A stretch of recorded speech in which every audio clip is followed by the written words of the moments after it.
Electric field lines represent the path along which a single positive charge would move if left free in the given electric field.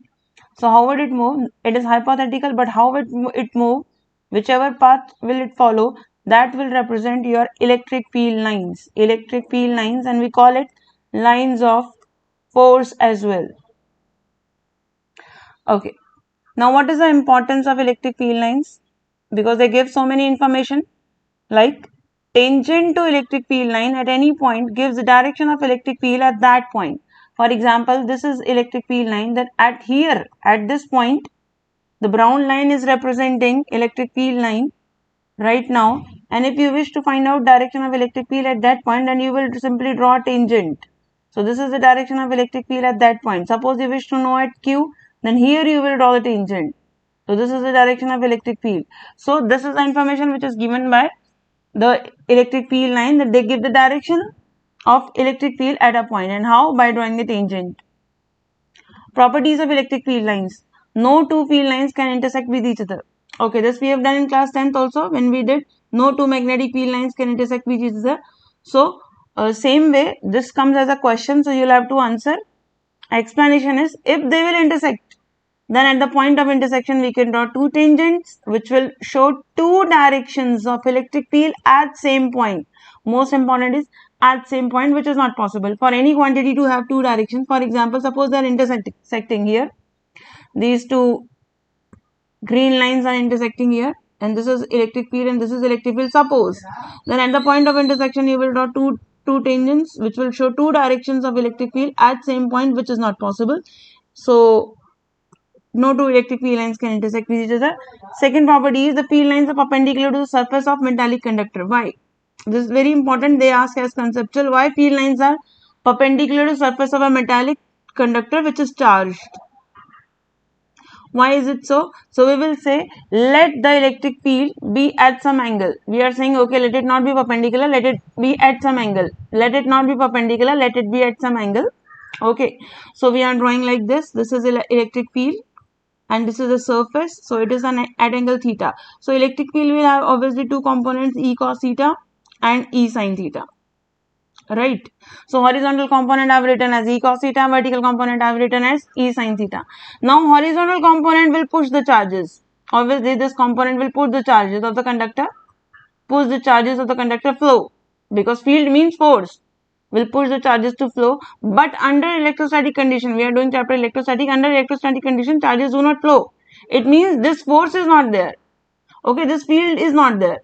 If it is there, it will push the charges to flow, and charges are not flowing because here electrostatic conditions are fulfilled. So it means this force must not be there, this field must not be there. So E cos theta is 0, it means cos theta is 0, it means theta is 90, it means electric field is perpendicular to the surface of the conductor. We have assumed at any angle, and that at some angle, has been proved equal to 90. So they are always perpendicular. Third property is, electric field lines do not form closed loops.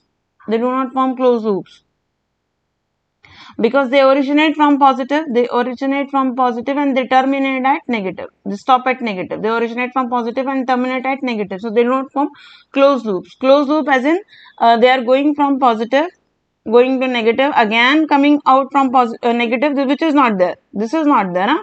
They stop, they end at negative. So this is one field line. This is not closed. This is another. This is also not closed. Okay, now we have drawing electric field lines due to positive point charge. This is positive point charge, positive Q. Field lines are radially outwards, away from positive, right? Radially outward. These all are representing electric field lines associated with a positive point charge. Formula will be E is equal to KQ by R square. So these are the wordings that you are going to write, that the field lines are radially outward and field is spherical symmetric. It is having spherical symmetry and radially outward, that you are going to tell. Now due to negative point charge, again it is spherical symmetry and field lines are radially inward towards the negative. That is how I say it is always towards the negative. This is the negative point charge. Then we have electric field due to a dipole. So due to a dipole, first of all talk about the symmetry. Symmetry is cylindrical symmetry because electric field at axial point we have a different formula. है ना. We did it 2kpr divided by r square minus a square का whole square. This we have for E axial, and for E equatorial, if you have forgotten, you can go and prepare the topic once again. Kp divided by r square plus a square to the power 3 by 2. Right, these are the formulas that we have for E axial and E equatorial for a dipole.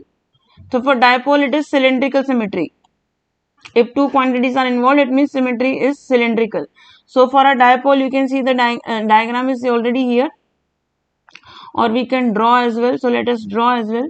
So you can see field lines are originating from positive, ending at negative. So this is one field line originating from positive and ending at negative, originating from positive, ending at negative. You can draw certain field lines originating from positive, ending at negative. So you can draw certain field lines. This is due to dipole. Now due to like charges as in both are positive. So you can see here, this is positive and this is positive. So field lines is originating, again cylindrical symmetry, originating from positive and going to some negative which is kept at infinity, right? So it is originating. So I can draw it separately as well, plus q and plus q. So it is like this, away from positive, away from positive, away from positive, and this way you can draw. It is not going to the other positive. Okay, such lines you can draw. You can take both negative also. If you will take both negative, field line has to go towards negative. Okay, it is going towards negative, and similarly towards negative, but it should not come from other negative. So just be careful, and you can see a proper diagram. Now we have field lines of a positively charged plane conductor. So electric field is always perpendicular to the surface of a conductor. So this is it. So you can see this is a positively charged plane conductor, and you can see these are field lines. Electric field is directed away from positive and perpendicular, normally away, right? So these are field lines which are normally away. So these are the field lines associated with this positively charged conductor. It can be negatively charged also. If it is negatively charged, it will be towards, but it will be normal. It will be towards, but it will be normal. That's all.